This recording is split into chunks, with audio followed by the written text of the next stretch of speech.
the August 25th special early learning board meeting to hear a pre-publication summary of the RAND study that was done recently.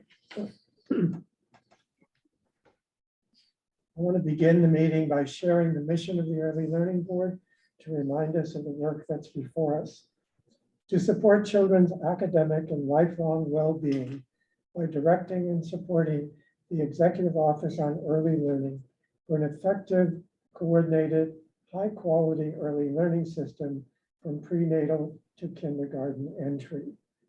And we'll do a roll call of members who are able to attend.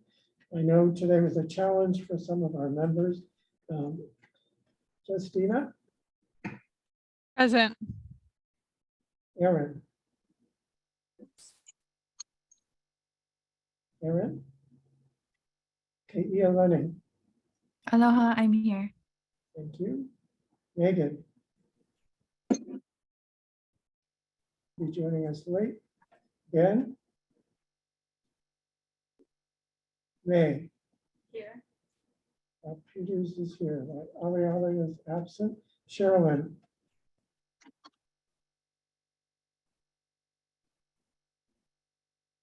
I saw Sherilyn. Hi, Bob. I'm here, but I'm not on the board. Oh, that's right. Hi. You're Thanks. at the board in my mind still, I guess. It's nice to know you're here. Mari? Yes, I'm here. Thank you. Carrie Yarosevich is absent. Melody?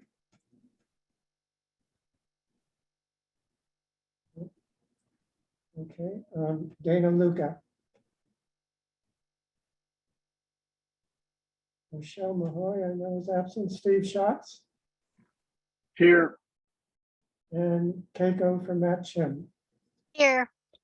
All right, thank you. Thank you everyone for finding the time to join us today to hear some of the results of the Hawaii ECE compensation equity study. Meeting is organized such that we will hear a presentation initially on the study findings, and then we will open it up to the board for a Q&A, and there will be an opportunity for comments from the public if there are any to be shared, and close out the meeting once that has ended. So we are going to share with you a pre-publication RAND Corporation Hawaii Early Childhood Education Compensation Equity Study. Terry Locke is going to lead us off. Terry is the director of the Hawaii Early Childhood Educator Excellence and Equity Project and an early childhood education teacher equity educator at the University of Hawaii at Manoa, the College of Education. Terry will introduce our other presenter, Dr. Lynn Karoli. So Terry, I'm going to turn it over to you. Mahalo, Bob. Aloha, everyone. So wonderful to see all of you. And I'm excited that we can share the findings of our study and give you a preview of what's to come in the final report. So before I introduce our guest, what I'd like to do is also thank the funders of this study. So this particular study was funded by the Early Educator Investment Collaborative, Samuel N. and Mary Castle Foundation, Kamehameha Schools, and Hawaii Community Foundation, Ko'ani'ani Fund. So I want to just put that out there. We want to thank our funders. And also I want to thank the Early Learning Board Subcommittee on Workforce Equity, led by Justina, as well as Mel Vega and myself. And there was a Hawaii team that really worked with RAND on this study. We met weekly over the internet. And that was Justina, who represented the Early Learning Board, as well as Hawaii Community Foundation. Kelly Houston from Executive Office on Early Learning, Elaine Yamashita from the Hawaii careers with young children, and Kathleen Algeier, who was formerly with Hawaii Children's Action Network. So I want to thank our Hawaii team as well. So now it gives me a great pleasure to introduce our lead researcher from RAND Corporation. She's actually a senior economist, has worked on many various studies. In particular, she's been working in the early childhood arena, especially for the last 20 years, I believe. So I want to welcome and introduce her to all of you. This is Dr. Lynn Carrolley, and then I'll let her explain more about the research, as well as who her team was, who was on her team at RAND. Mahalo, Lynn, for joining us today. Thank you so much, Terry. And it's a great pleasure to be here. It's amazing what technology allows us to do, and to bring all of this amazing group together, both in person and those of us connected remotely. I think you could go ahead and put up the slides we'll be using today. I do want to acknowledge the RAND colleagues who contributed to this study. Jill Cannon, who co-led the project with me, is on the call. And I believe Ashley Wu is on the call as well. And our colleague, Celia Gomez, was not able to join us today. But this is a collaborative effort. And again, as Terry mentioned, this is something we work closely with her and other stakeholders in executing this study. I also want to mention, you'll see we draw on a number of sources of information and data, and spoke with an array of stakeholders or surveyed them, and just want to acknowledge the contributions of all those who participated in various data collection components. And you'll see there the results reflected in our presentation today, and in some cases anonymous quotes to bring some of their sentiments forward more explicitly. Go ahead to the next slide. So I think for this audience, it goes without saying that the issues related to the early care and education workforce in Hawaii are quite urgent. We know increasingly from our research in the field that having a diverse, well-prepared, supported, and compensated workforce is essential to having high-quality early childhood programs. And that understanding wasn't always there, but it's increasingly become clear that this is a central focal point for efforts to deliver high-quality programs for children and their families. Yet Hawaii, like most other states, is facing a number of challenges in the ECE sector, and specifically with respect to the workforce. The 2017 Early Needs Assessment for Hawaii cited the need for strategic investments in the workforce, especially around compensation. And in a recent assessment of the early childhood workforce around the country, the early childhood workforce from 2020 noted that policies in Hawaii with respect to the workforce were rated as stalled. In other words, some progress made, but not moving forward very quickly.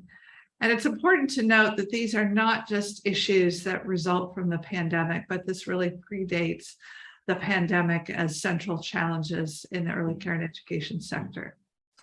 Another important point is that ultimately there's limited information available to understand these issues in terms of quantitative data or qualitative information, and our goal is to help fill that gap.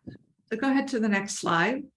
The RAND study set out to address two objectives specified actually in the RFP for the grant and the program that Terry is following. The first is to collect and analyze data that's relevant for understanding issues related to the early childhood workforce in Hawaii, especially around issues of compensation, working conditions, and professional development opportunities.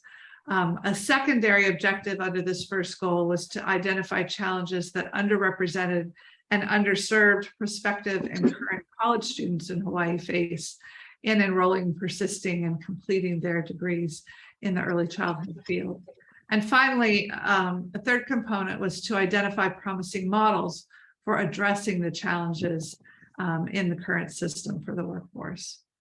A second broad goal was to develop a roadmap with policy approaches and associated financing options to further advance efforts to improve the outcomes and well-being of the early childhood workforce, whether that be through wages and benefits, working conditions, and access to professional advancement. So I'll be talking about findings with respect to both of these core study components. Go ahead to the next slide. So our efforts drew on a number of different resources in order to address the topics that are listed along the rows of this table, which consider those issues that I've mentioned around compensation, working conditions, and so on. So that included a literature review to understand prior work. We also drew on data from the Bureau of Labor Statistics for Hawaii that provide information about current wages in the state and sub-state areas. Those two columns that are shaded blue are what we refer to as secondary sources, existing sources of data. But in addition, the green columns reflect the new sources of information that we collected specifically for this study. And they included expert interviews, focus groups with college students, focus groups with current workforce members, a survey of the early childhood workforce, and a set of case studies to look at potential solutions. And you can see, again, that for any one of these topics, we have multiple sources of information that we can draw on to try to really understand the issues facing Hawaii, but also the new opportunities. I'm hearing some background noise, so I'm wondering if there might be somebody who's not muted. Hopefully you can all still hear me. And I'll...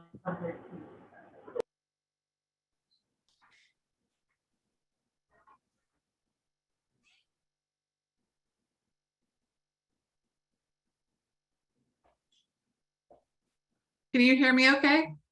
Yes. Okay, so we could move to the next slide, which shows some additional detail about the data collection we conducted. So we held interviews with experts in Hawaii and national experts, a total of 12 interviews. We held 9 focus groups with a combination of center and home-based providers and college students, and totaling about 50 individuals. The survey that we conducted was distributed to DHS licensed center directors and family child care providers. And for the survey, we received responses from 99 center-based directors representing 143 center-based sites, and a total of 48 FCC providers responded as well. So this gives you a sense of the array of individuals that we collected information from. And again, I just want to acknowledge their contributions. Go ahead to the next slide. So in the remainder of the presentation, I'm going to cover the topics that relate to the goals of the study. First, I'll present findings with respect to the current ECE workforce landscape in terms of these key topics I've mentioned: compensation, working conditions, recruitment and retention, professional development. The second component of the presentation will focus on policy options for addressing the workforce needs. This draws on our case study analyses.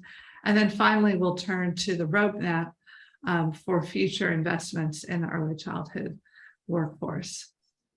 Go ahead to the next slide. And again, I'm going to start with that first topic, and this will draw on that array of information sources that we assemble. I'm going to start on the next slide with data from the Bureau of Labor Statistics. So the U.S. Bureau of Labor Statistics collects information at the occupation level on wages and or salaries, depending upon the occupation. This doesn't tell us about benefits, but just cash wages. And in this case, we've pulled out a number of relevant occupational titles.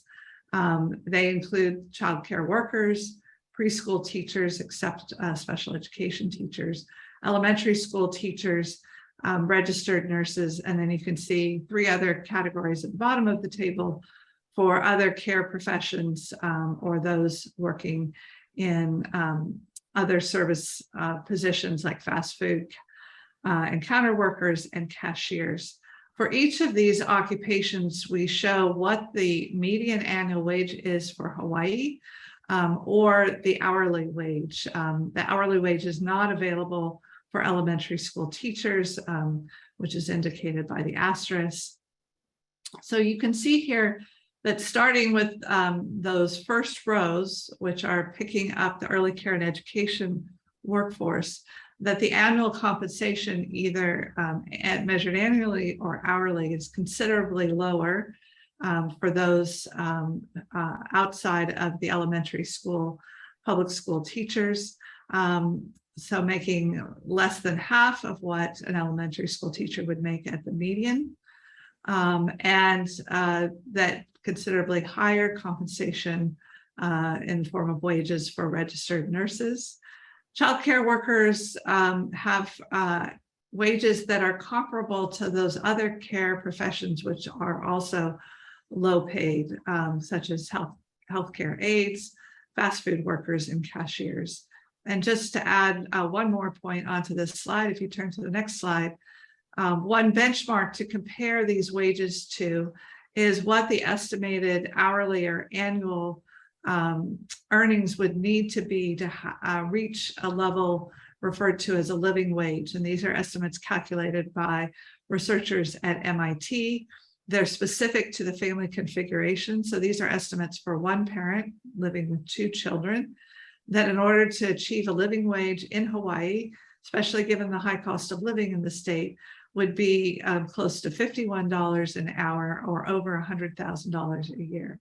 And across these occupations that you see in this table, only registered nurses reach that level at the median in the state. Go ahead to the next chart. Another source of information about current wage structure for the early care and education workforce is to look at Head Start data. And here, based upon information reported for Hawaii Head Start providers, we know something about annual wages, again, by position, in this case, assistant teachers versus classroom teachers, and then by level of education. And you can see here that the estimates here for Hawaii are a little bit higher than what I just showed you based on the Bureau of Labor Statistic data, most likely because on average Head Start teachers have higher levels of education and therefore compensation relative to the average child care or early learning professional. You can also see by education levels that there's some increase in salary associated with higher education, starting from classroom teachers that do not have a certificate like a CBA or a degree, 2 or 4-year or advanced degree. But as you move up those degree categories, we don't see much of an increase in compensation, especially as you move from an associate's degree to a bachelor's degree or even an advanced degree. There's not much additional gain from acquiring a degree in the compensation structure within Head Start. Lynn, Yes. I just want to, I note that, what you mentioned in terms of the difference between the associate degree and bachelor's degree and advanced degree. And yet I'm definitely surprised about that, with a real emphasis on, getting more Head Start teachers with a bachelor's degree. So that's quite surprising to me. Just want to Yes, comment. no, that's a great point. And I think it is important to recognize that these are averages across the Head Starts in Hawaii. So this doesn't mean that everyone's paid exactly at this level. So some will be higher and some programs may have more of a salary gradient as you look across education levels. But this is the picture, what you see on average within the state. But that's a good point. Thank you. On the next chart, we turn to the data that we collected through our survey of center-based programs as well as family childcare. This is data specific to the center-based settings. It's based on data reported by the directors in their programs, specific to roles for assistant teachers and teachers. And we asked about the starting hourly wage for each of these positions and the current highest hourly wage in their program. And again, you can see that these wages, as they are reported here, in this case, as the median across the individual directors who responded to the survey, are very consistent with what we see with the BLS data. Again, here we can see that there's not a lot of differentiation by degree levels in terms of hourly pay, and even looking at the current highest pay levels within the programs that responded to the survey. So it's a great deal of, if you will, wage compression within the structure of compensation across ECE providers in Hawaii. Go ahead to the next chart. Because we have Can I ask a quick question? Yeah, please. Did this include Kamehameha preschools?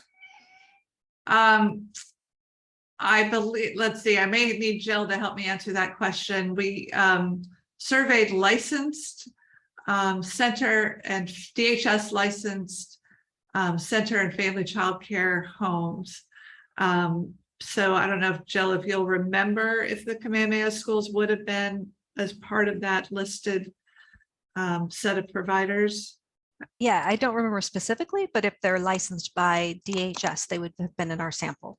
Okay, thank you. Yeah, and we would have invited all the licensed providers to respond. We can't disclose who actually responded, so we don't know, or we can't report for sure whether specific providers are included. Go ahead to the next chart then, but thank you for that question. The data allowed us to look at center directors and licensed ECE centers and their compensation, as well as licensed family child care providers. You can see the number of respondents here. And this just shows the contrast in the median annual earnings across these two settings. And it's important to note that these are medians, which means it's essentially the person in the middle of the distribution of those who responded. And in the case of licensed FCC providers, there were certainly many, at least half of the respondents were below that median, and often well below what the median is. But that also means the other half were above that median amount. So there's quite a bit of variation in what is reported as these annual earnings, cash earnings in these two different settings. Then I see that Yes. there's a comment by Kaina. She asked a question, was there a breakdown for county or just state level? Yeah, thank you. In collecting the data, we tracked the counties in terms of where respondents fell. So we know we have a good distribution across counties, but we did not get a high enough response rate in order to allow us to report results disaggregated by county. So, and the BLS data that I referred to earlier does allow some disaggregation across regions in the state. For the most part, there are some higher and lower costs of living areas, as you all know, but there's not large differences that we could see in the BLS data across different geographic areas of the state. Go ahead to the next chart. So we're going to transition now to talk about benefits. So these are the types of in addition to cash compensation components that would make up other aspects of compensation or working conditions. So we're reporting here first the percentage of centers who reported that they offered these benefits for their full-time staff. And you can see that there's a range here in the percentages. It's prevalent, highly prevalent, that paid holidays, paid sick leave, paid vacations, and paid time for professional development or continuing education are included. But as you start to move down to some of these other categories, they become less prevalent, the least prevalent at the bottom, being components like paid maternity or paternity leave and flexible scheduling. If you'll add the next chart, this just adds in a second column now for the family childcare providers with respect to each of these potential benefits. And you can see here that the rates at which these are available in family childcare settings is much lower compared to the centers, as you might expect. And in some cases, these are not benefits that FCC providers can take advantage of at all, in some cases because of the nature of their work, but in many cases, this just reflects the fact that if we were to look at a total compensation package, it would widen even further that differential we saw a moment ago with respect to cash earnings. Go ahead to the next chart. Another type of benefit that we asked in our survey was about supports related to well-being and mental health. And you can see that these are much less prevalent, whether we look at centers and even less so in the family childcare settings. And again, this might be expected as these are maybe not as traditional forms of benefits, but increasingly they're recognized as areas of support needed for staff, especially in settings that are very demanding in terms of stress and other aspects of the work environment. And I just see a note in the comment that Hawaii may be one of the few states that doesn't require paid breaks for each 4 hours with children, which is an interesting point in terms of, again, these aspects of benefits or working conditions. So go ahead, that sort of segues us actually into a summary statement, the next slide, about both wages and benefits. So I've been showing you results from our survey. We asked similar questions and went into more depth in many cases on these issues in our focus groups and interviews, and heard very consistent messages. And as I present some of these slides with findings from interviews and focus groups, you'll notice on the side some of the quotes, anonymous quotes from different individuals, center directors, center teachers, and so on, that bring some of these messages, I think, even more heartfelt than we can convey in some of the bulleted points that reflect the fact that the high cost of living in Hawaii means that some of these numbers we're seeing, means that compensation doesn't go as far as it might in other parts of the country. That many in this workforce get by because they're part of 2-earner households, so that they can combine earnings and therefore have a higher standard of living, but also that low wages have implications for the retention of individuals in this field. And based on these interviews and focus groups, there was more of a view that the basic benefit package was okay or maybe acceptable, but FCC providers were clearly the exception in that regard. Then one of the comments we got from Carol, or question, was whether the wage data was separated out between small centers versus large centers. I don't know if you and Yeah, Jill were able to again, get that. we did some disaggregation, but in many cases, we're not able to have sufficient sample sizes to break out that difference. You might expect that the smaller centers would not have as much resources and be paying at lower wage levels. Again, Jill, I can't remember if there was a finding in this regard. No, we weren't that's what I able thought. to look at that as we had hoped to. Okay, so now we can move on to talking a little bit about working conditions.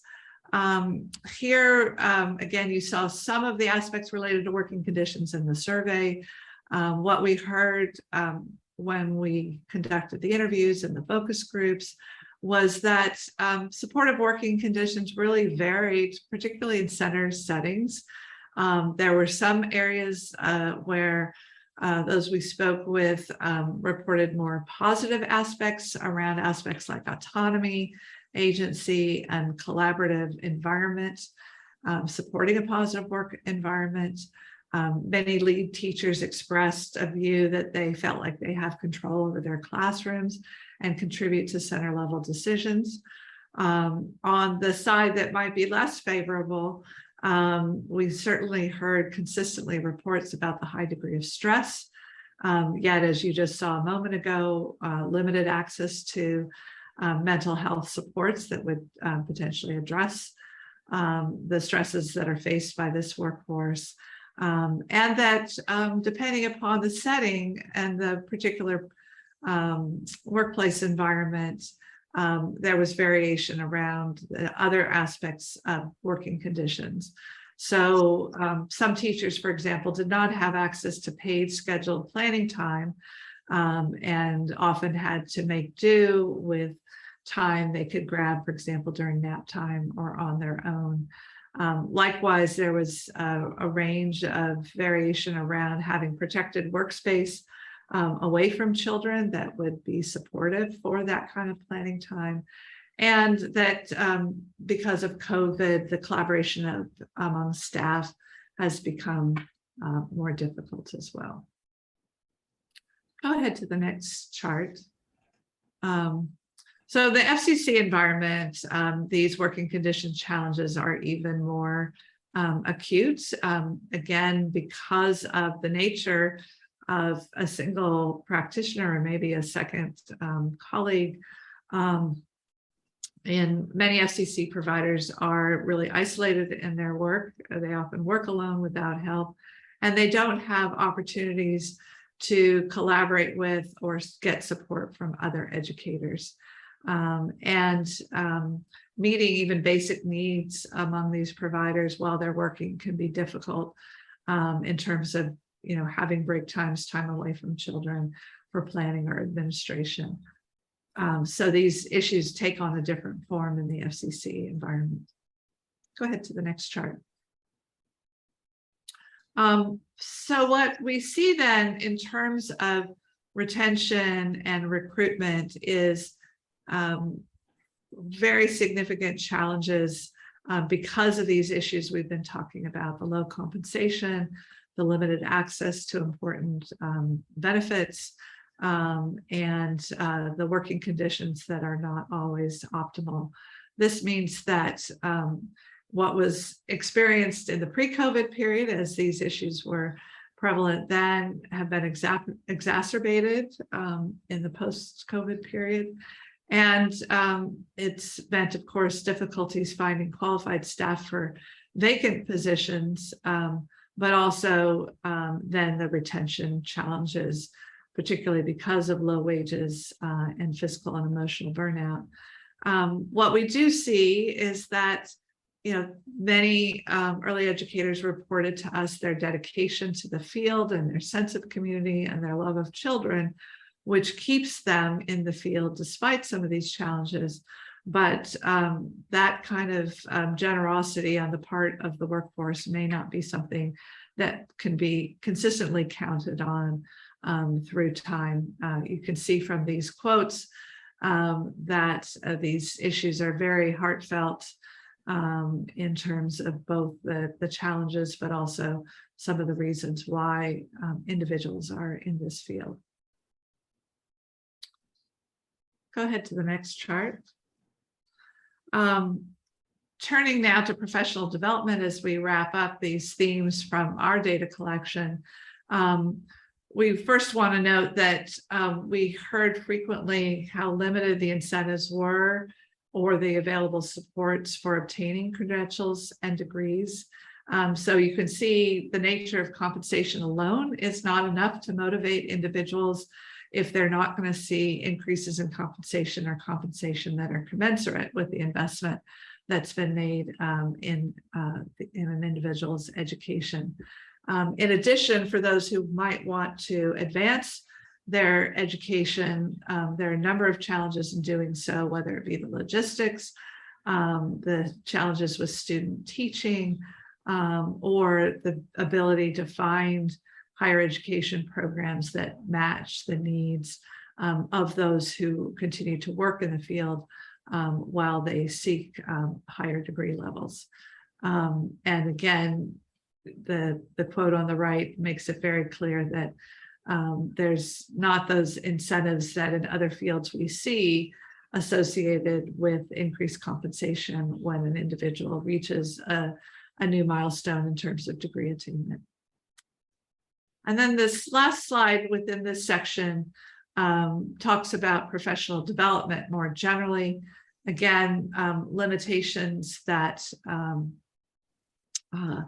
exist in this field, despite the fact that there are some supports like assistance with paying for tuition or fees for various kinds of professional development opportunities. Covering travel expenses is less common, professional development can also be a challenge for FCC providers in terms of being able to carve out the resources to do that. And so that means there's uneven opportunities for individuals in this field to participate in professional development that would advance their skills and capabilities and contribute to higher quality in the settings in which they work. Okay, I want to move to the next section. One of the things I think it's important to note is Hawaii is not alone in facing these sets of challenges that I've just highlighted. And many of those challenges have been known for some time. Hopefully our analyses and the data we collected makes it even more concrete what the issues are.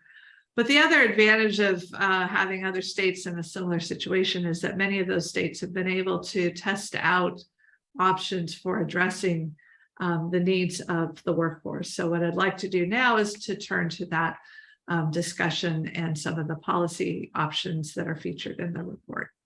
Go ahead to the next slide. So as we looked at policy options, we developed what we refer to as a menu for addressing the challenges, the notion being that any one of these policies might be used alone, but in many cases, they're going to be more effective and achieve the desired objectives if they can be used in combination. These are policies that may be phased in over time or potentially sequenced over time. And we want to differentiate between two main types of policies. Those that operate through providers, so it's the providers, for example, in the case of a salary scale approach, that would be implementing compensation structures consistent with that salary schedule or a compensation parity approach. Policies that operate through child care subsidy reimbursement rates also operate through providers. On the right-hand side, you'll see a number of policies that operate through the workforce. So an example would be programs that provide wage stipends or bonuses directly to members of the workforce rather than going through their workplace.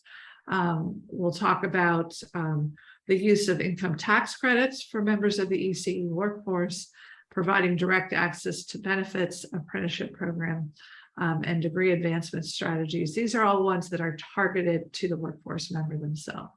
So keep that in mind, and we'll use that blue and orange shading as we talk about different policies and the way that they operate. Go ahead to the next chart.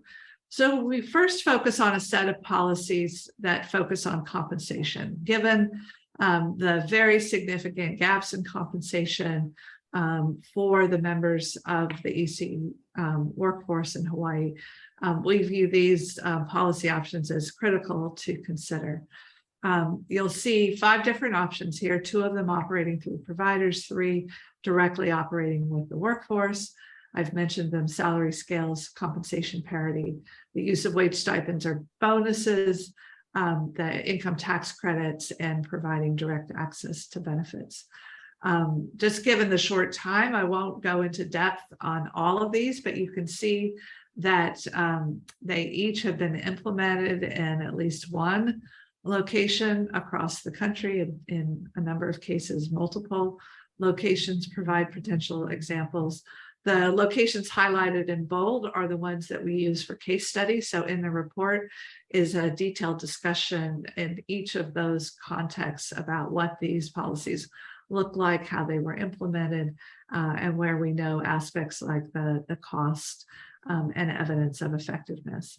And you can see that each of these policies is designed either to focus on wages or benefits or both, with secondary objectives, that's the light gray shading on the check boxes, of improving recruitment and retention. So the direct focus is on wages or benefits, with the expectation that if those can be improved, you would see the results in terms of easier recruitment and higher retention. So I just want to give two of these examples to illustrate what we're talking about. So compensation salary scale approach is one that might be viewed as a direct, longer term and more permanent solution to the compensation gaps that currently exist for the ECE workforce in Hawaii. And so the basic notion here is that a salary schedule would be established based against benchmarks such as a living wage or parity with public school teachers. And within that compensation salary scale would be decisions about which providers are covered, which job positions the salary scale applies to, what is the benchmark, how does that scale change with levels of education or years of experience, what other non-wage benefits might be covered, such as health insurance could be folded into a salary schedule, and how the schedule will be phased in.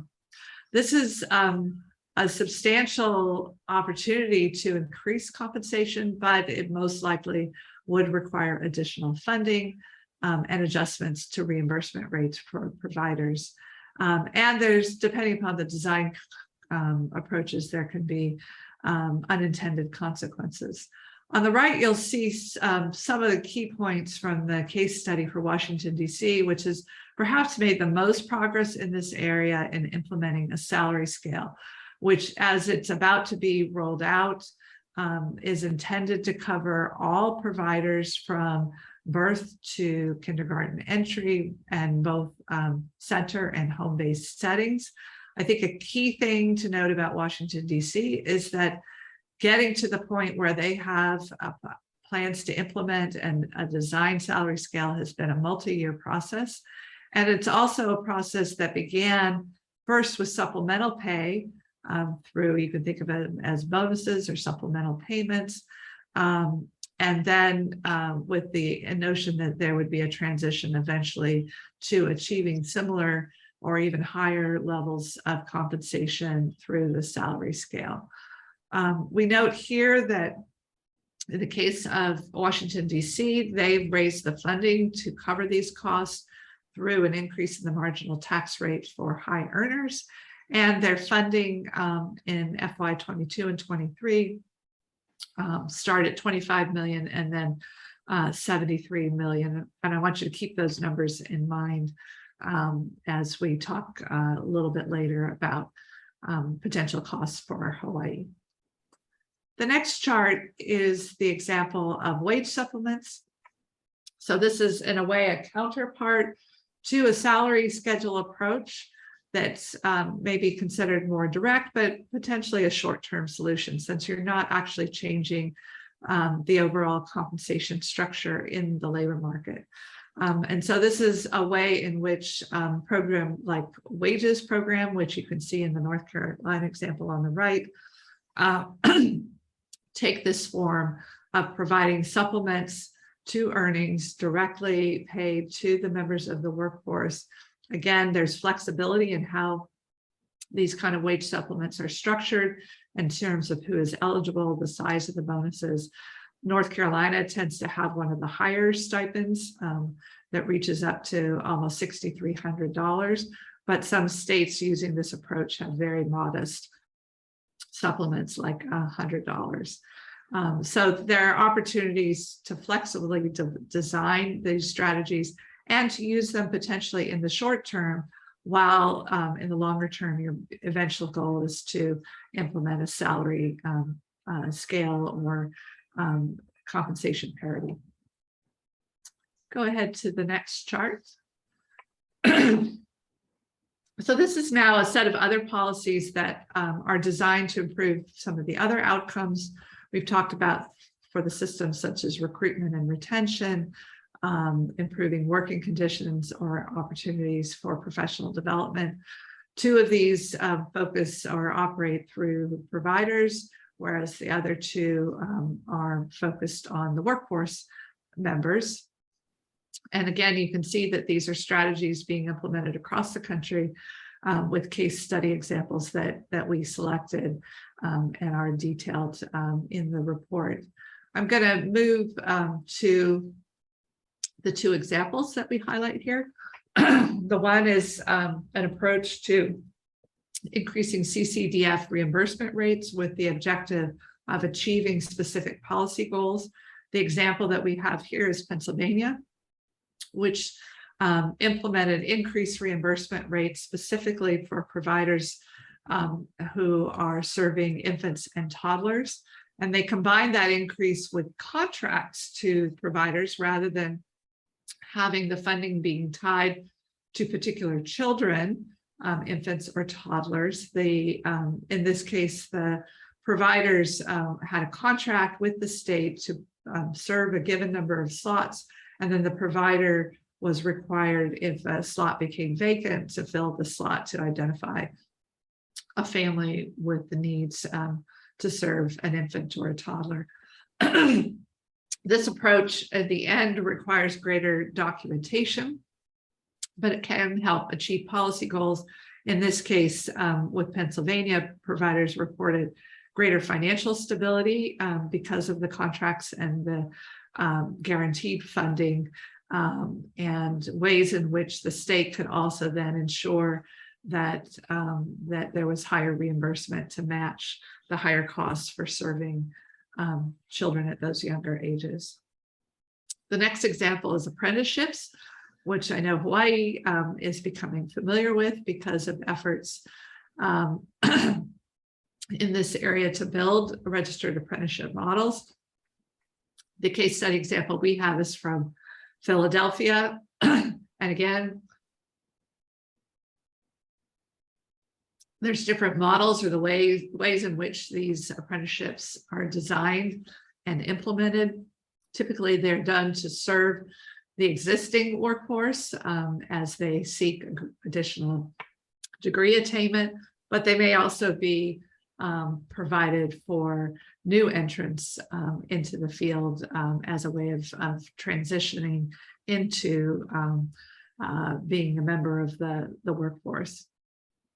This is an area where there are a range of estimates of what an apprenticeship might cost, depending upon the extent to which various support services are provided to the apprentices in the program. Go ahead to the next chart. Again, I'm sorry I don't have more time to talk about all of these policy options, but I think one important thing to acknowledge is that Hawaii has already taken steps with a number of these strategies. So, for example, there have been recent efforts to look at developing a salary scale for early educators under the leadership of HCYC. The state has compensation parity among public school educators, the pre-K teachers having parity with their kindergarten counterparts. The lack of parity is between educators in the public school system versus those in community-based settings. The state, of course, used workforce bonuses as part of the ARPA fundings for childcare stabilization. SB 2701 would have provided funds for a compensation pilot. And there, I know there's still a great interest in the option for doing so. Keikio Ka'aina is one of the examples of efforts to develop a registered apprenticeship program in the state. And SB 2700 recently funded upgrades to the state's ECE workforce registry, which is all part of ensuring that there's infrastructure to support investments in the workforce. Go ahead to the next chart. I want to just highlight that these different policy options, depending upon how they're implemented, the extent to which they cover the workforce, have quite different implications for the amount of funding that would be required. We differentiate between initiatives where the range of the funding required would be in the few millions to tens of millions per year. And two examples there would be wage supplements. So depending upon the magnitude of the wage supplement, we estimate, just as a rough calculation, that an annual supplement of $2,500 per year or $5,000 per year applied to the current workforce of about 3,400 would require $9 to $17 million to fund that type of initiative. A 3-year apprenticeship program, again, depending upon the number of individuals recruited into the program, assuming 100 new apprentices start a 3-year program each year, and each of them costs $17,000, then you would have about a $5 million funding requirement. As I mentioned, salary parity via scales or wage supplements can be a more significant investment, again, depending upon how much of the salary or wage gap would be covered by the initiative. So if we look at the current gap, depending upon the position, the gaps can range from $20,000 a year to $30,000 a year. Again, applying that to the entire workforce would be an investment ranging from about 70 million to just over 100 million. And we point out that in considering this option, both New York City and Washington, D.C. have workforces that are a similar size to Hawaii. So they serve as nice models to gauge what these investments would cost. In the case of New York City, they're devoting about $88 million per year for the first 5 years of their compensation parity program. And then in Washington, D.C., as I mentioned, the range as they roll out their program and reach full scale is from 54 million to 73 million. So this will give you a sense of the potential range of investments that are possible. And of course, addressing bigger challenges like wage and salary gaps are going to be a bigger requirement in terms of funding compared to some of the more targeted efforts. So let me turn now to the final objective of our effort, which is to put forth a roadmap for making future investments. So this is, in essence, our recommendations for how Hawaii can move forward. Go ahead and put up the next chart. We propose what we refer to as a 3-pillar roadmap for the workforce in Hawaii. And with each of the pillars, the one in blue, the one in green, and the gray one, their associated activities and funding. And let me just turn to each of them in order. So on the next chart, you get a little blow up of the first pillar, which we view as a primary strategy that would be implemented in the first year of a multi-year roadmap, which the goal is to stabilize the ECE workforce. And the activities would include 1 or more rounds of wage supplements across the workforce, to pilot initiatives that address aspects that would be new for the state, such as extending access to benefits, perhaps a retirement benefit plan, to pilot initiatives that address gaps in working conditions, as well as a potential salary scale. And this would be an opportunity in this first phase also to expand apprenticeships, since there are well-known models for doing so, and that may be possible even without a pilot phase. During this first phase, the funding for these activities could come from allowable uses of existing federal and state funds, more efficient use of some of those current funding streams, as well as strategic state investments, such as the investments that the legislature has recently added around the workforce registry or around facilities investments. The second pillar, so the next chart, is a second phase that would follow the first phase, and the goal would be to strengthen and sustain the ECE workforce. And here the activities would start to phase in some of the more significant investments, but those that are going to make a great difference in terms of aspects such as the salary scale tied potentially or as salary scale or compensation parity across the workforce, similar to what is seen in Washington, D.C., to scale up some of the other initiatives that were piloted in the first phase around access to benefits and working conditions. And in this case, more substantial funds would be needed. And the report addresses a number of the options for different potential new funding streams to support some of these larger investments. The last pillar, so the next slide, is one that is cross-cutting. We view this as a supportive pillar that's intended to be operating in both phase 1 and phase 2 with activities that support the development of the phase 1 and 2 workforce policies. So these would include the investments in facilities, further investments in an effective ECE workforce registry, investing in other data systems, potentially developing the capacity for benchmarking compensation as a way of developing a salary scale and maintaining it, and developing key workforce indicators that could be used to track progress over time. And these would draw on the same funding sources as the first two phases. In some cases, these will be one-time investments with the need for some ongoing funding to sustain earlier investments. So I'm going to wrap up with a few final points around the roadmap. There are a number of design considerations that we outline in the report. In each of these areas, as I mentioned, many of these policies have flexibility to think about how to implement them and how to roll them out over time. So that could include which segments of the early educator workforce are covered by different policies as they're rolled out, addressing equity concerns as different combinations of policies are considered and implemented, and considering aspects such as the administrative burden on the public sector versus workforce members, depending upon whether the strategies are ones that operate through providers, the strategies that were highlighted in blue versus strategies that operate through the workforce members themselves, the orange strategies. And go ahead on the next chart. Other components of the ECE system will need to be addressed in parallel, so it won't be enough just to focus on issues for the workforce, but broader workforce issues include the professional development system.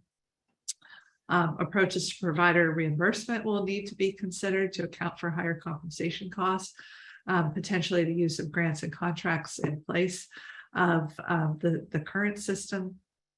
The structure of ECE subsidies for children 0 to 5 may also need to be considered, including the funding for universal pre-K and expanded subsidies for families with younger children.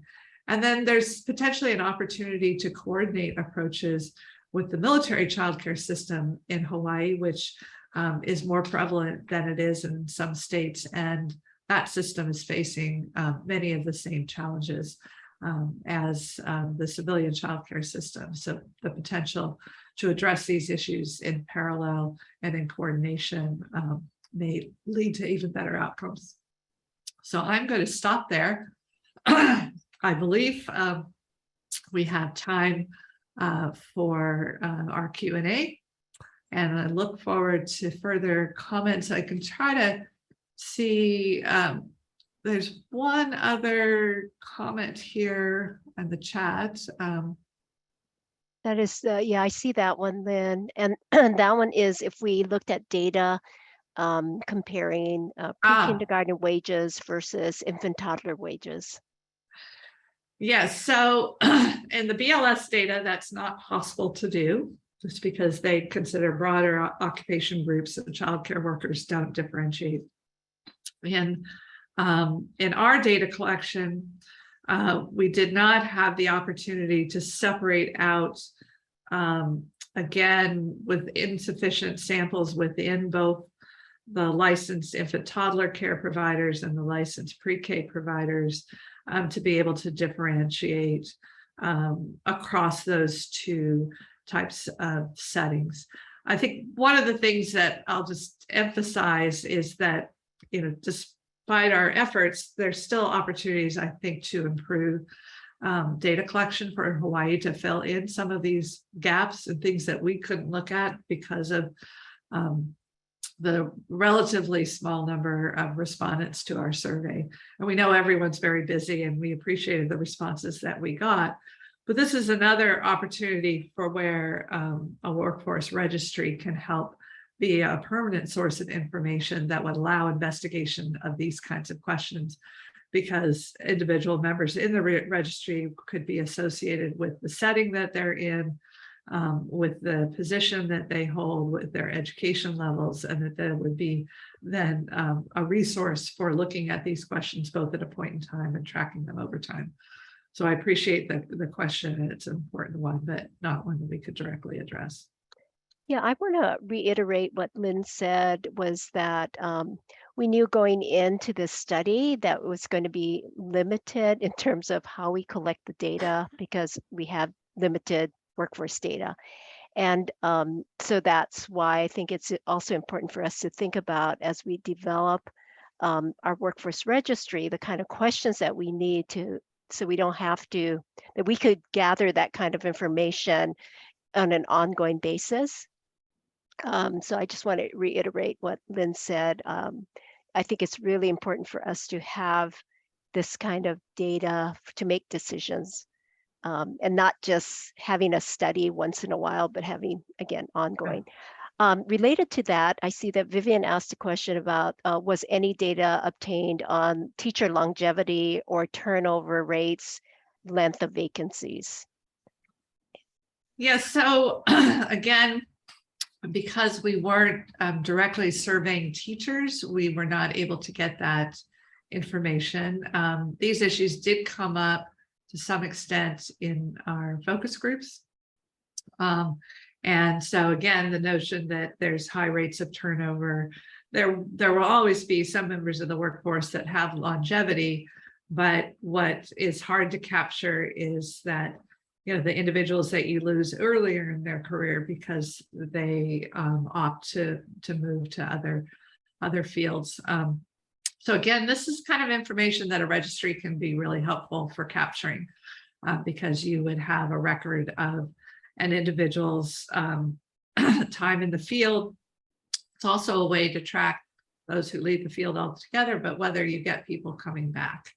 And so, and within the report, we talk about the possibility of using the kind of wage bonuses tied to not only retention, but also return.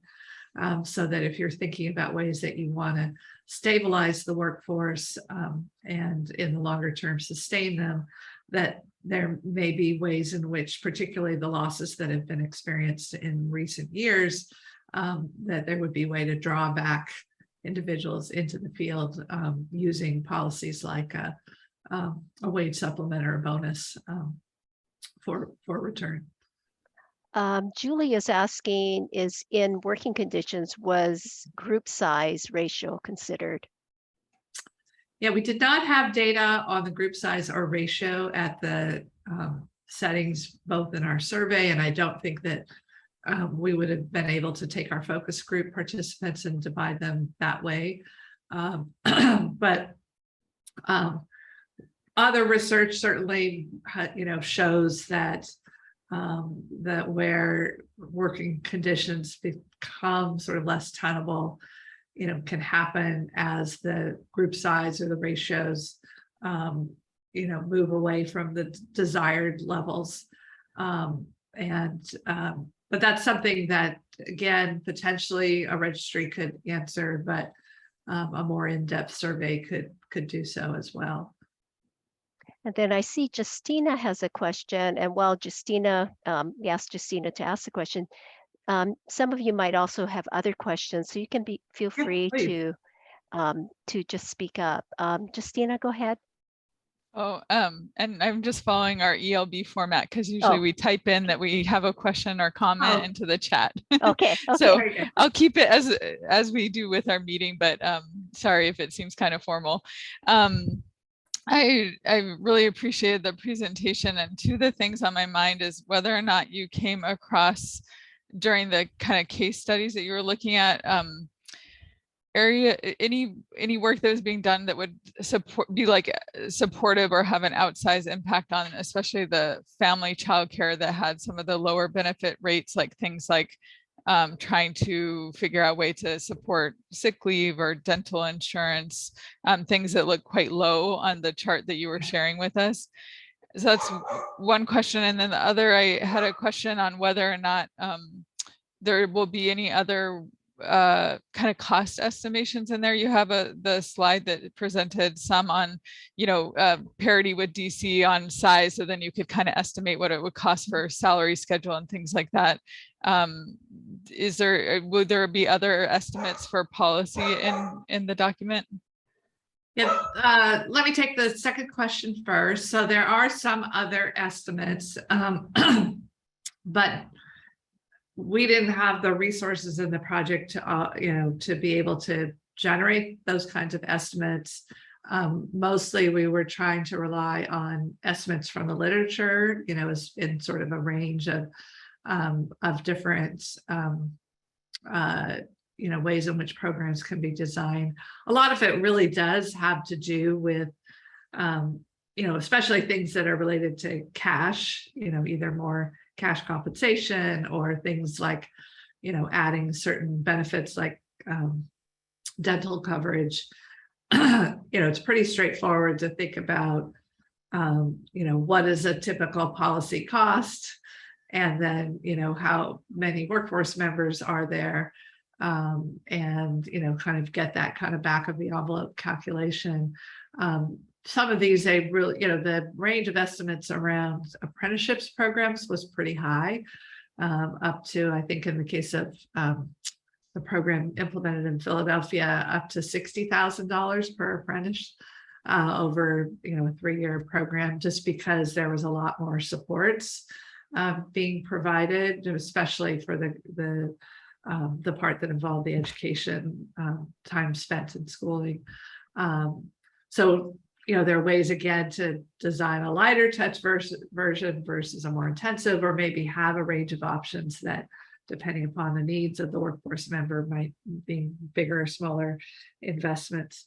In terms of the FCC gaps, I think one of the models that has broader objectives, but is probably the solution that's being explored most, kind of most popular right now, is a shared services model. So the issue in terms of getting access to certain benefits at group rates, none of these FCC providers themselves on their own, are a group, and so they're out in individual markets if they're trying to buy something like dental insurance or invest in a retirement plan that would have reasonable, fees and so on. So the shared services model is a way of collectively bringing family child care providers together to share in those costs. It also is used for things like other kind of administrative supports, like, having good financial data, payroll administration, things like that. So I think that that's certainly one approach. I think the other is that, sometimes there's a trade-off between cash compensation and some of these other benefits. So to some extent, as you're really addressing the overall package of compensation, and maybe family child care providers, once they had, or were earning a living wage, would still decide not to have some of those benefits, perhaps because they're getting it through a spouse or a partner, but at least they're getting that full compensation package. So it's really, in some cases, I do think the other thing that the shared services model potentially does is you can use that to build up a pool of substitutes, a pool of kind of floaters. So when you think about a center, you often have somebody who's not one or more people and not assigned to a specific classroom, but they fill in throughout the day as people take their breaks and so on. Well, if you could have some individuals playing that role in the family childcare settings, that would relieve, the owner on a scheduled basis and do so across multiple providers throughout a day or a week. There's ways in which that shared services model can be used to address, multiple dimensions. And again, that's something that more and more states are experimenting with, and there are some good models out there, I think.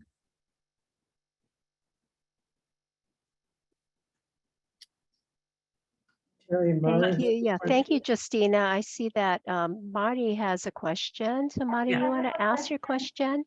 Yes, are you able to hear me? I'm wearing a mask. I'm in the room yet. Thank you very much for the presentation. And then I saw different degrees doesn't change the income necessarily, but are those positions available for those people who have special degrees? I personally know 2 PhD classroom teachers in the preschools, but I don't think they are paid for the PhD because their work is just like anybody else. So when the preschools hire somebody, they may say that I don't need a PhD, I don't need master's degree.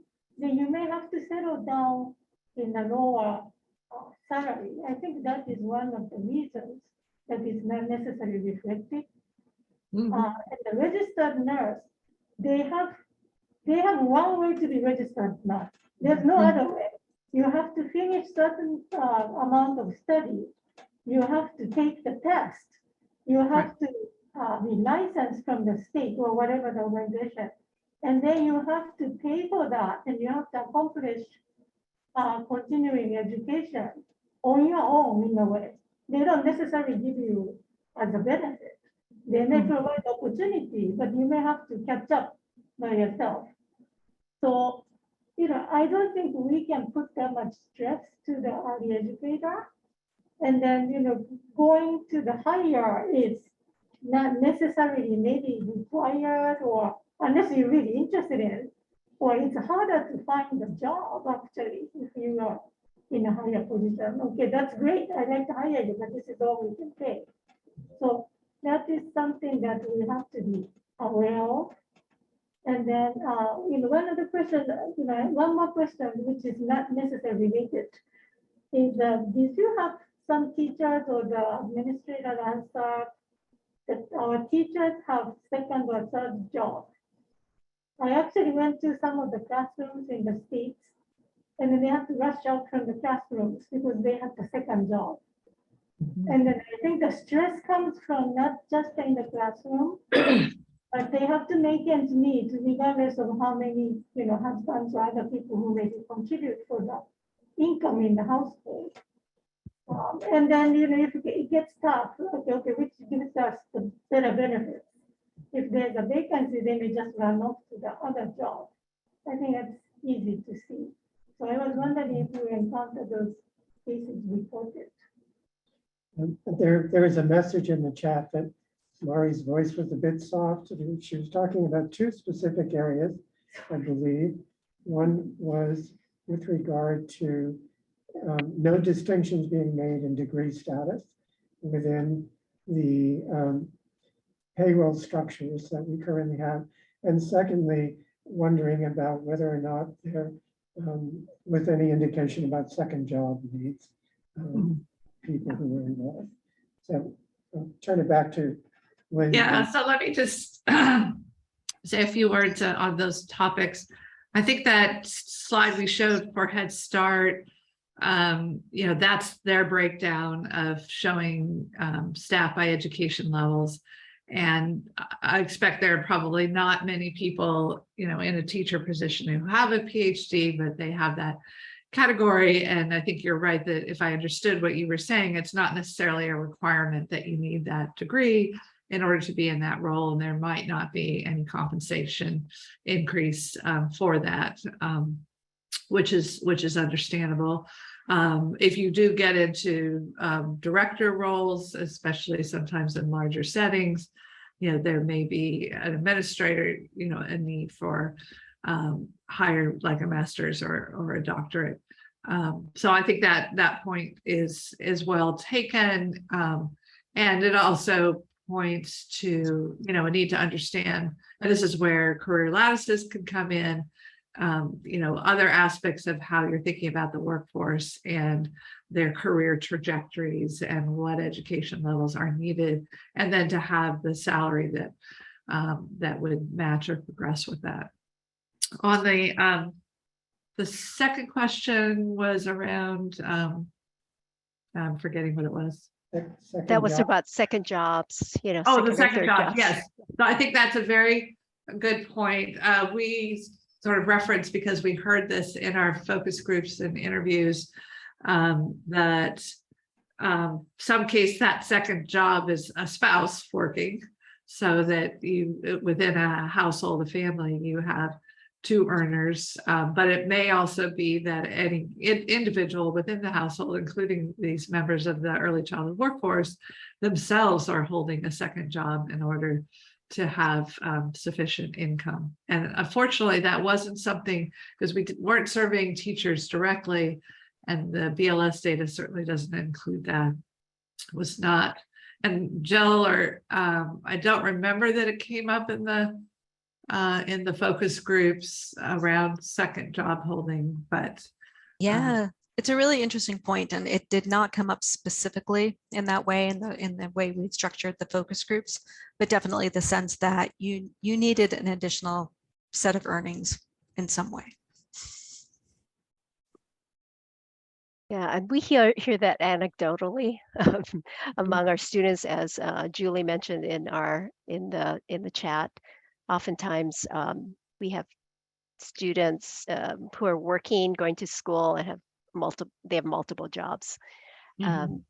So there's a couple questions that are somewhat related. So I'll ask them. This is one from Barbara, and then another one from Keopu. But Barbara's curious about wage standards.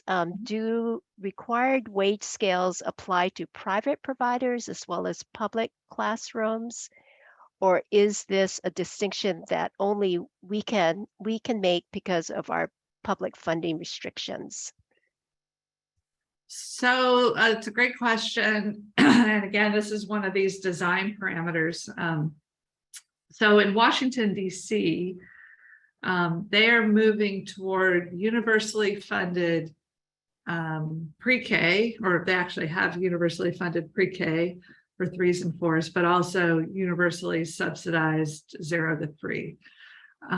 And their salary scale is designed to apply to both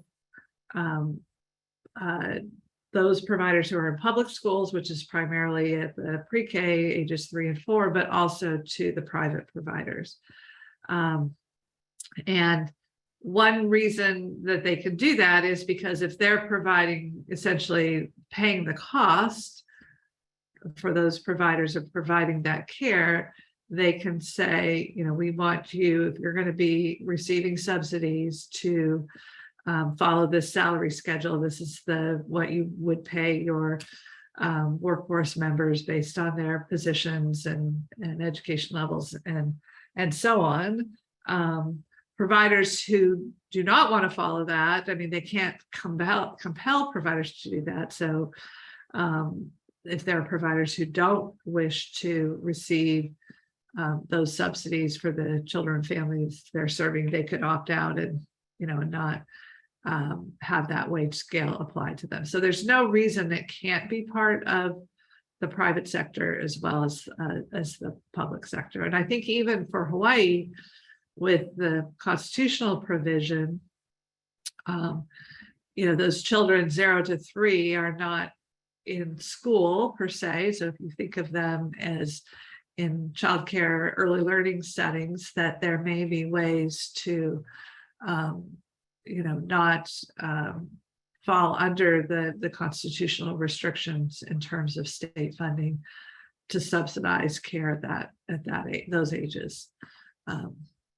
Yeah, and then related to that Lynn, Kyopu asks, wondering if the analysis for the policy recommendations encompass feasibility given Article 10 of the Constitution, which is what you just stated. So do you want to expand on that? Yeah, so in fact, we are not expressly looking at, would these fall under Article 10 or not, in part because we felt like we didn't have the legal expertise to make that decision. And because there's certainly examples in the current funding streams so for example, private providers do receive subsidies for children at those infant and toddler ages, who are in the private sector. So I think some of this may be questions around how would you design a policy like a salary scale or wage supplements? How would you design that policy to be compatible with the constitutional provisions, rather than automatically assuming that that certain categories of providers can't receive public funds? Yeah, so basically, Lynn, I think you're asking us to really think through that question, right? Exactly. Yeah. Bob has a question. Oh, and I'll just give one other example. The ARPA monies, the bonuses there were, didn't seem to be an issue there, that they went to private providers. Now, again, there may have been some that were excluded, but there were certainly, many private providers that received those dollars. Go ahead, Bob. Sorry to interrupt you. That's okay. There was a question I was looking for clarification around it. I well, thank you, first of all, Lynn, for sharing what you've been able to share for us this afternoon.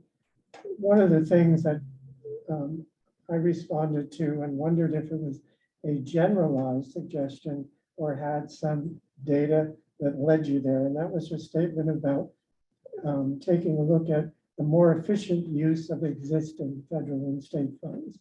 Is that based upon data you've collected or just a general good practice to follow? Yeah, so it's based on general good practice, and we've seen this across multiple states, that often states leave money on the table, and it can be, sometimes it's federal dollars, so not all federal dollars that are allocated are spent in a given year. My understanding is that Hawaii is carrying over funds from year to year from the CCDF block grants. And so if there are ways to make use of those funds in the year in which they're allocated, that potentially, means that more children and families could be served. We've also seen it with mechanisms that states use. So in some cases where contract funds are used, there could be reasons why, if some providers underuse their contract funds, but other providers could have used more, unless you kind of can resolve that in real time, it means at the end of the year, money is being turned back when it could have been used in that year it was provided. So sometimes it's how monies are allocated, across different providers, and whether there's flexibility to adapt as enrollment patterns shift or the needs shift within, across different parts of the, a given community, and whether or not the funds are able to shift accordingly. So yes, we weren't able to in depth look at all of the funding streams for Hawaii, but certainly from seeing what happens in other states, there's usually opportunities to squeeze more out of those existing funds. Another example is, it's not so much efficiencies, but where you've got flexibility, how you choose to allocate money. So Title I is a good example, the compensatory education funding that is intended to serve, can be used to support pre-K to grade 12. And because most Title I districts and schools had a long history of already allocating the money to K to 12, that when pre-K came along, it was hard to reallocate monies into pre-K. Yet there are some districts where they've made decisions to say, we want to spend this money earlier when we think it's really going to make a difference, so that downstream we don't need to be spending the money for kids, who might need more remedial support. And that's because we, made that early investment. So sometimes it's a matter of rethinking how monies that you have, which could be allocated across different age groups, might be more optimally allocated. Somewhat related, if I may, you are well aware of the role of the private funders here in our community. Yes. Unless I wasn't listening carefully, which does happen. I'm wondering what recommendations, if any, do you have about the role of the private funders moving forward? Yeah, I'd say we didn't directly address that in any of our recommendations. So I do think that there's certainly an opportunity to engage with those providers, understand better, again, if we had sort of more resources, I think another thing we could have done was to target some of those providers more directly, so that, we get insights into what these issues look like from their perspective. Often because they have more resources, perhaps they're better able to offer competitive compensation, for example, but there's going to be private providers on the other end of the spectrum too that aren't generously resourced. So it's, there's going to be diversity within that group as well.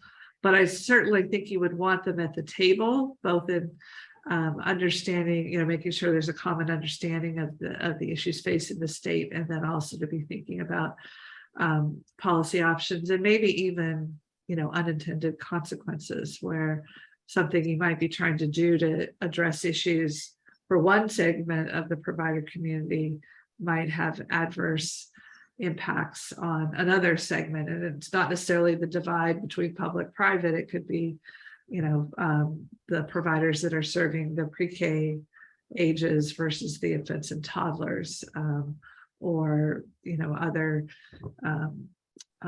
mixtures or compensations of families and their background. So I don't have a more specific answer to that. Bob, I wondered if maybe I didn't hear you correctly, Bob, but were you asking about philanthropic dollars and that the role of the? Yeah. Oh, okay. Oh, Yeah. okay. Okay. Thank you. Yeah. Then I think it was the role of Yes, philanthropy. okay. Yeah, and we certainly, in discussing sources of potential funds, view that as one potential component, both knowing that that is a source of current funding and support, but also that it could be a source for future support. Where I know Hawaii has, to some extent followed this approach, where often the philanthropic sector can play the biggest role is either in supporting innovation and sort of moving along, policy options. So maybe supporting a pilot or, a strategy that might be, new to Hawaii or new to any state, but also where there are some of those infrastructure investments. So you may not have the resources to, operationally fund children participating in early care and education programs, but where it comes to whether it's in, investing in the registry or in other parts of data systems, that can be a place where philanthropy can play a role. And we certainly have seen from some the professional development area. Yeah, And that's another. apprenticeship example. type Yeah. support and stipend supports have already gone on, and I assume you would say those would be Yes. avenues. Yeah, and apprenticeships would be, fall in that category too. Yeah. As the kind of thing that there could be sponsors for, and that it's not only philanthropy, but also the business community. I think that there are ways to find pieces of what the system would entail that would appeal to both the philanthropic parts of the business community, but also more direct support. I do want to respect people's time, but I want to be sure that if there are any board members who still have questions, that those get raised while we have Lynn and Terry with us. And Terry, I don't know, you may have something else you want to add. You looked as if you were about to speak. Yeah, no, if anybody wants, has questions, that'd be good. I think I just wanted to just talk a little bit about next steps. And then, yeah, if there are after the questions. I don't see any more questions in the chat. So why don't you go ahead and talk about next steps, and then we can provide some additional time for public comment, not necessarily questions, but comments that people have. So, and then you can chime in, but one of the things that I want to emphasize is that the roadmap is quite high level, as Lynn mentioned. Beyond the roadmap, there's a recommendation that my project convenes a stakeholder group that really will look at a more detailed plan. So it's not just taking the roadmap, but using the roadmap as a guide, but looking at, what are the lessons learned in these jurisdictions or states? How does it apply to us? Who's going to take the lead? What's the cost behind that? All those kinds of things, a little bit more detailed plan. And, I want to thank Rand, our Rand team. They did, they followed what I wanted them to do. I wish we had them more, but that's, I just appreciate that we have this kind of data to start working on how to move forward. I do want to say that Lynn and I will be also presenting at the 2022 Data Summit on September 28th in a shorter period of time. It's from 9 to 10 a.m. So I know today we had the luxury of having a little bit more time with Lynn. Again, I want to thank Lynn and her team, Jill, Ashley, Celia, and also all of those who really the providers, the workforce that provided the data for us, and all of the funders. Again, thank you. Mahalo to the Early Learning Board for being so engaged today, and those of the public who came as well. Mahalo. Thank you, Terry. Lynn, thank you for hopping on a call. Lynn is currently in Europe, not here. So she's in another world, not only another time zone. So we really appreciate the fact that you've been here. We have some time for any public comments in general that people wish to make. If a member of the public would like to make a comment, please indicate in the chat and we'll open it up for that opportunity. Or any members of the public here can just raise their hand if you call them.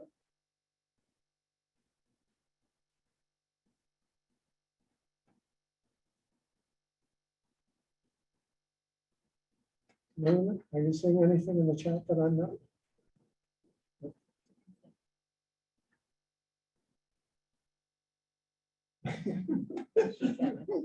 Our recorder's a little apprehensive today. I see no additional public comments.